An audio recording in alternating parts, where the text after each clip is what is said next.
Salut à tous, aujourd'hui on va voir un nouveau modèle, le e-cinéma. Alors le e-cinéma, qu'est-ce que c'est? C'est tout simplement regarder des films sur internet. Alors vous allez me dire, oui mais le e-cinéma c'est pas un nouveau modèle, ça existe depuis des années.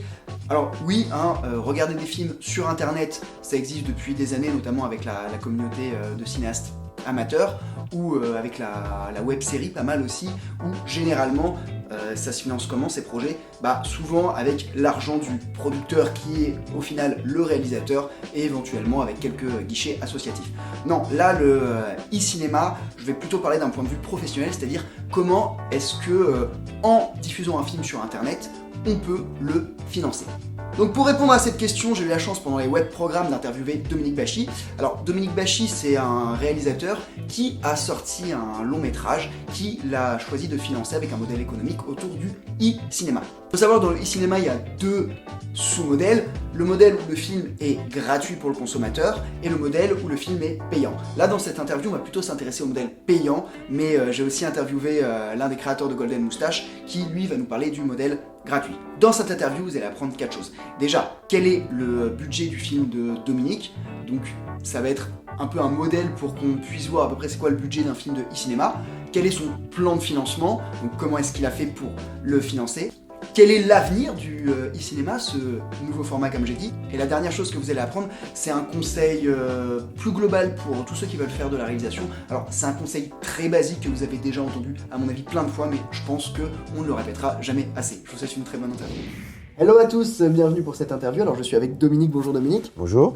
Alors Dominique qui est réalisateur qui a fait du court-métrage, de la pub, des films pour la télé, et là qui sort son premier long-métrage mais qui ne le sort pas en salle, qui sort en e-cinéma. C'est très très intéressant parce que comme on l'a vu avec l'interview de la personne qui travaillait chez OCS, un petit bug, je couperai, c'est pas grave. Comme on l'a vu avec la personne qui travaillait chez OCS, à l'heure actuelle, le e-cinéma, ça profite surtout aux films étrangers, c'est un petit peu un bonus de diffusion, mais comment est-ce qu'on fait pour financer un film français en e-cinéma? Eh ben Dominique l'a fait. Oui, je l'ai fait, donc le film s'appelle Des Amours, des Amours. C'est une comédie romantique et en fait c'est très compliqué de financer un film d'une manière générale. Mais alors en e-cinéma, c'est encore plus difficile parce qu'il n'y a pas vraiment de structure aujourd'hui. Il n'y a pas encore de circuit de financement. De commissions qui existent dédiées au e-cinéma, de départements au sein des chaînes télé. Des aides publiques? Non. Le CNC n'a pas de... En fait, le CNC, on peut présenter son projet pour avoir une aide classique. Donc une avance sur recette, mais dans ce cas-là, on prend le circuit classique. Déjà c'est pas évident d'avoir une avance sur recette, mais en général les films qui ont l'avance sur recette, derrière ils trouvent assez facilement un producteur, et ce producteur va essayer de sortir le film et de distribuer le film d'une façon plus traditionnelle avec un distributeur.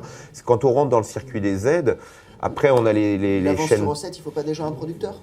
Ah, t'es pas obligé, tu peux avoir l'avance sur recette et ensuite trouver un producteur. C'est mieux si tu présentes avec un producteur, mais il y a plein d'auteurs, réalisateurs qui présentent leur scénario pour avoir une avance sur recette et qui ensuite trouvent un producteur. On leur donne pas l'avance à eux, on la donne à un producteur. Mais leur scénario a obtenu l'avance et donc ils peuvent aller voir les producteurs en disant voilà, j'ai obtenu l'avance, est-ce que ça vous intéresse de produire mon film? Alors justement, on va parler un petit peu de ton film. Quel est le budget et puis surtout c'est quoi le plan de financement?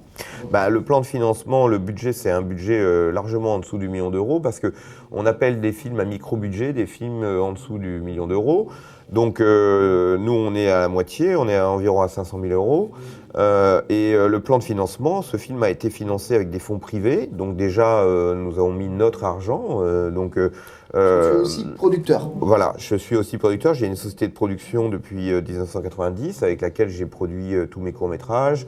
Et voilà, donc je m'en sers aussi pour ça. Et là, donc on est allé chercher des fonds privés au sein de partenaires, de ce qu'on appelle des business angels, des investisseurs et des gens qui étaient intéressés d'investir dans le cinéma et notamment dans le e-cinéma parce qu'ils croient à ce nouveau vecteur. Aucune aide publique du coup Aucune aide même publique. pas de région Non, enfin si, on a eu un peu d'aide de région parce qu'on a tourné au Cap d'Agde, voilà. Il n'y a aucune connotation particulière, mais donc on a eu un peu d'aide à ce niveau-là, mais non, parce qu'en fait c'est compliqué pour obtenir des aides, il faut que ton projet soit bouclé au départ, ton scénario soit complètement terminé pour pouvoir demander des aides. Bon. Et en plus, si tu as commencé à tourner, c'est toujours compliqué de récupérer des aides une fois que le tournage a commencé. Voilà, au CNC, par exemple, tu n'as pas le droit de demander de l'argent si le film a déjà commencé. Bon. Donc nous, on écrivait, enfin moi j'écrivais le scénario un petit peu, pas au jour le jour, mais presque. Donc comme le film raconte l'histoire de 4 couples, j'ai tourné chaque couple indépendamment. Et après, on a tout mélangé. Donc en fait, j'écrivais au fur et à mesure et on allait chercher de l'argent au fur et à mesure. Et petit à petit, on a réussi à récupérer le budget nécessaire pour faire le film. T'as tourné ça comme 4 courts-métrages du coup ? 4 courts-métrages, j'ai tourné, c'est pas vraiment des courts-métrages, mais c'était. On tournait sur des périodes d'une dizaine de jours à peu près par an. Chaque couple qui était indépendant et ensuite on a fait une session de tournage avec tous les couples en fait. Voilà. Et ça permettait d'ajuster les choses parce que quand on n'a pas d'argent, il faut avoir du temps. Et nous on avait du temps, mais pas d'argent. Donc ça permet de rectifier le tir, modifier des choses, réécrire de nouvelles séquences. Voilà, ça a aussi un avantage. Donc le e-cinéma en tout cas, a priori ça va passer par des productions à plus petit budget. Après on arrive, grâce à une évolution technologique, à un moment où on peut faire des films de moins en moins chers. Comment tu penses que ça va se passer pour la rentabilité de ton film concrètement ? Tu gagnes de l'argent ou non, c'est juste que tu as ton film qui est fait ? Aujourd'hui, on peut pas, c'est trop tôt pour le dire, il est à peine sorti là. Donc j'espère, oui, qu'on va gagner de l'argent, je ne sais pas, mais au moins, en tout cas, pouvoir équilibrer les comptes, voilà.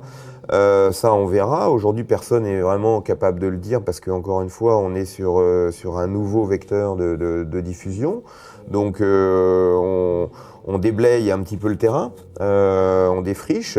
Tout ça, comme je l'ai dit tout à l'heure à la conférence, se met en place. Et à partir du moment où les différents opérateurs vont s'investir vraiment dans le e-cinéma, et si les gens s'unissent et avancent dans le même sens, alors oui, le e-cinéma est sûr que, enfin pour moi, je pense que c'est un vrai format d'avenir. Internet, de toute façon, c'est déjà aujourd'hui, mais c'est l'avenir. Donc tout dépend de ce qui sera connecté ensuite, de l'évolution informatique, de comment les ordinateurs seront connectés aux télés. Tout ça va avec aussi. Hein. Toi, d'ici 5 ans, comment tu vois le e-cinéma pour les films français ? Moi je pense que le e-cinéma sera une alternative aux films classiques, tout simplement parce que il y a trop de films qui sortent par semaine, il y a une quinzaine de films qui sortent par semaine, il y a 6000 salles de cinéma en France, voilà, il y a des blockbusters américains qui arrivent toutes les semaines, et si vous faites pas votre chiffre, ce qui est le cas quand même des 3/4 des films, faut pas rêver, les salles.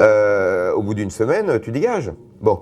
Donc, c'est vrai que le cinéma, moi j'adore le cinéma, le concept du cinéma, c'est-à-dire le fait d'être dans une salle, de partager en communauté avec d'autres personnes un film, d'être dans le noir, de le voir sur grand écran.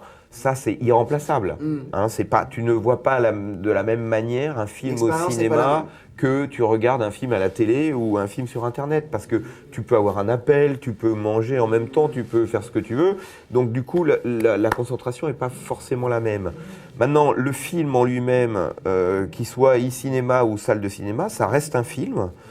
C'est un film et c'est simplement, je pense, moi, un moyen supplémentaire de donner accès aux gens qui, en effet, ne vont pas forcément au cinéma, parce qu'il y a quand même beaucoup de gens qui habitent en province, qui n'ont pas de cinéma en bas de chez eux. Hein. Tout le monde n'est pas parisien ou habite pas dans les grandes villes de France. Hein.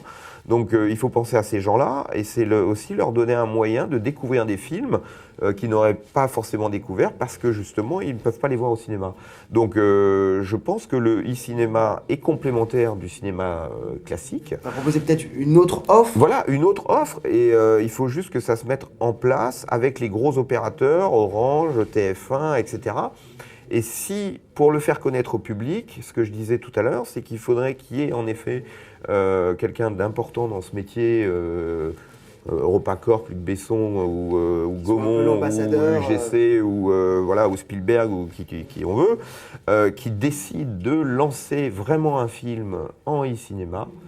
Et à ce moment-là, par sa force de frappe, le public d'un seul coup va s'y intéresser parce qu'il connaîtra cet acteur et que du coup, il dira s'il le fait, c'est que c'est bien.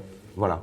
Et ça serait bien que ça arrive. Alors ça se met en place petit à petit. Je suis sûr que ça va arriver très rapidement et que dans les 5 ans à venir, le e-cinéma va vraiment avoir une place et exister comme un film normal.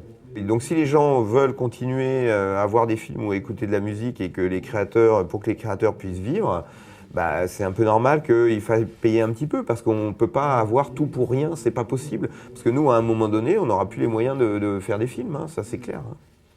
Et alors, dernière question un peu plus large, donc tu es un réalisateur professionnel depuis plus de 20 ans. Oui. Quel conseil tu pourrais donner, parce que moi j'ai beaucoup de lecteurs et de spectateurs qui veulent devenir réalisateurs, ou tout du moins veulent faire des films, pas forcément en vivre, si tu avais, un voire 2 conseils à donner. Aujourd'hui, c'est encore plus facile qu'avant. Aujourd'hui, vous avez des moyens comme cette caméra, par exemple, donc ce qu'on appelle un Canon 5D, pour faire des films. Bon, avant, quand on voulait faire un film en 35 mm, il fallait aller trouver de la pellicule, il fallait louer des caméras, ça coûtait une blinde. Aujourd'hui, tout le monde peut faire un film avec les moyens technologiques qu'on a à notre portée et qu'on nous a offerts. Donc je dirais que le seul conseil que je peux donner, c'est prenez votre caméra et puis votre appareil photo et puis tournez des images, écrivez un scénario et tournez-le. Parce que en soi, ça coûte rien. Donc les gens savent monter, ils peuvent monter sur leur ordinateur, ils peuvent tourner avec leur appareil photo, voire même avec leur smartphone. Donc en fait, aujourd'hui, les moyens ne sont plus un obstacle, mais avant tout, il faut écrire. Voilà, il faut avoir quelque chose à raconter. Donc, si vous n'avez rien à raconter, ça ne sert à rien de faire des images. Maintenant, si vous avez quelque chose à raconter, vous avez les moyens de le faire, faites-le, lancez-vous. Et puis que ça soit mauvais pour que le prochain soit meilleur. Mais oui, et puis si vous le faites, du coup, vous allez montrer votre travail à des gens qui vont être intéressés, qui vont peut-être vous financer. Mais si vous faites rien, il ne se passera rien. Et n'attendez pas qu'on vous donne de l'argent pour le faire. Trouvez-le et faites-le vous-même. Personne ne viendra vous chercher. Donc dans la proactivité. Voilà, il faut pas attendre des commissions, des trucs et des machins, parce que il y a un moment donné, il faut faire. Et aujourd'hui, on peut faire pour vraiment pas grand-chose. Ok, écoute, je te remercie Dominique pour ce conseil très judicieux. Donc faites, tournez, même si au début votre film est pas bon, vous allez faire plein d'erreurs. Voilà. Ça va vous permettre de comprendre. C'est vrai qu'on peut tourner pour de moins en moins cher, que ça soit en location ou même en achat.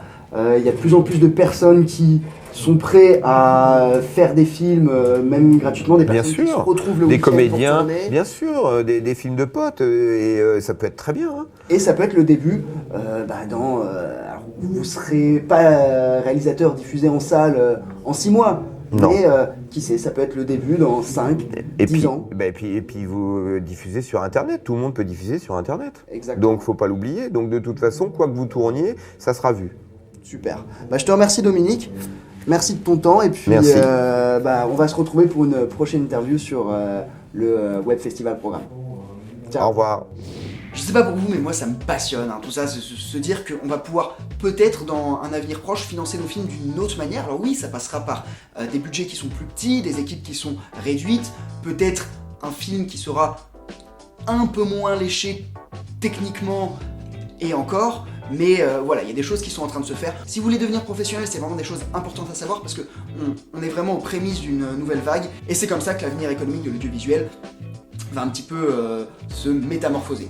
J'ai fait plein d'autres interviews pendant ces web programmes, donc n'hésitez pas à les regarder. Vous pouvez aussi regarder en replay sur le site des web programmes toutes les conférences. Et il y en avait vraiment qui étaient extrêmement intéressantes, donc je vous invite vraiment à le faire. Sur ce, je vous retrouve pour une prochaine vidéo. Allez, à bientôt.